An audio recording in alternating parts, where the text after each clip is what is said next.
दोस्तों, आज की कहानी है शापित कुएं का प्रकोप। पहला अध्याय। अंधेरी रात की चीखें। गांव कालीवास की रातें हमेशा खामोश रहती थी, लेकिन उस रात हवा में कुछ अलग था। हल्की हल्की बारिश हो रही थी और घने बादलों के बीच कभी कभी बिजली चमकती। गांव के लोग जल्दी सो जाते थे, क्योंकि उन्हें अपने बुजुर्गों की दी हुई चेतावनी याद थी, रात के दूसरे प्रहर के बाद घरों से बाहर मत निकलना। लेकिन उस रात बुजुर्गों की चेतावनी को नजरअंदाज करके तीन नौजवान, राजेश, मोहित और दीपक, गांव के बाहर बने पुराने कुएं की ओर निकल पड़े। कुआं, जिसे लोग शापित जलकुंड कहते थे, गांव के बाहर घने जंगल में था। कहते थे कि वहां जाने वाला कभी लौटकर नहीं आता, लेकिन इन तीनों को भूत प्रेत की कहानियों पर भरोसा नहीं था। कुएं के पास पहुंचते ही ठंडी हवा चलने लगी और अचानक से वातावरण में एक अजीब सी बदबू फैल गई। मोहित ने हंसते हुए कहा, अरे ये सब बकवास है, देखो यहां कुछ भी नहीं है। तभी अचानक कुएं से किसी लड़की की सिसकियों की आवाज आई। तीनों के चेहरे पर डर की लकीरें खिंच गई। दीपक ने हिम्मत जुटाकर कुएं के अंदर झांका, लेकिन वहां कुछ भी नहीं था। तभी राजेश की आंखों के सामने एक सफेद साड़ी पहने और लंबे काले बालों वाली औरत प्रकट हुई। उसकी आंखों से काला खून बह रहा था और उसके चेहरे पर भयानक मुस्कान थी। दूसरा अध्याय। शाप की शुरुआत। उस रात के बाद तीनों में से किसी ने भी किसी को नहीं बताया कि उन्होंने क्या देखा, लेकिन धीरे धीरे अजीब घटनाएं होने लगी। राजेश के घर में रात को खट्टाहट सुनाई देने लगी।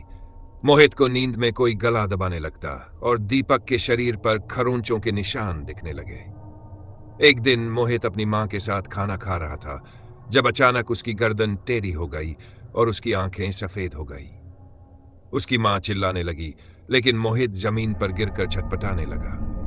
कुछ ही सेकंड में उसके मुंह से गहरे काले रंग का झाग निकलने लगा और वह मर गया। गांव में हड़कंप मच गया। गांव के पुजारी ने बताया कि तीनों लड़कों ने कुएं की आत्मा को जगा दिया था। यह आत्मा किसी समय रागिनी नाम की एक लड़की थी, जिसे गांव के लोगों ने डायन समझकर जिंदा कुएं में फेंक दिया था। उसकी आत्मा अब बदला लेने के लिए लौट आई थी। तीसरा अध्याय। मौत की परछाई। अब बचे थे राजेश और दीपक। दोनों को समझ में नहीं आ रहा था कि क्या किया जाए। लेकिन जब दीपक की बहन संध्या अचानक बीमार पड़ गई और उसकी आंखों से भी काला खून बहने लगा, तब उन्होंने फैसला किया कि उन्हें गांव के सबसे पुराने तांत्रिक बाबा काल भैरव के पास जाना होगा। बाबा ने चेतावनी दी, वो आत्मा अब पूरी तरह जाग चुकी है।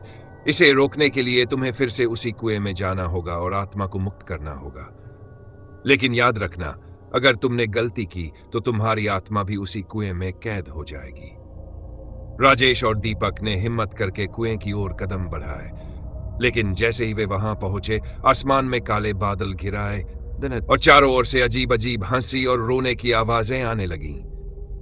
कुएं के पास पहुंचते ही उन्हें रागिनी की आत्मा दिखी। अब वह पहले से भी ज्यादा डरावनी हो चुकी थी। दीपक ने हनुमान चालीसा पढ़ना शुरू किया, लेकिन तभी आत्मा ने अपनी लंबी नुकीली उंगलियों से उसकी गर्दन पकड़ ली। उसकी आंखें बाहर आने लगीं और उसके शरीर से खून की धार निकलने लगी। राजेश ने जल्दी से तांत्रिक बाबा द्वारा दिया गया ताबीज कुएं में फेंक दिया। चीखें गूंज उठी, चारों ओर अंधेरा छा गया और फिर सन्नाटा। अंतिम अध्याय। शाप की समाप्ति या नई शुरुआत। राजेश ने अपनी आंखें खोली। कुएं के पास दीपक की लाश पड़ी थी, लेकिन आत्मा गायब हो चुकी थी। गांव में शांति लौट आई। पर एक दिन जब गांव का एक और युवक रवि कुएं के पास से गुजर रहा था, उसने सुना, मुझे बाहर निकालो, मैं अभी भी यहां हूं। और फिर कुएं से वही काला खून टपकने लगा। गांव फिर से शापित हो गया था।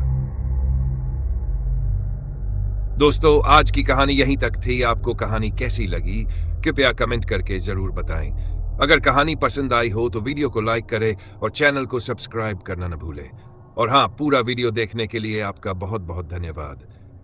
फिर मिलेंगे एक नई कहानी के साथ। तब तक के लिए अलविदा। और हाँ, अपना ख्याल रखना।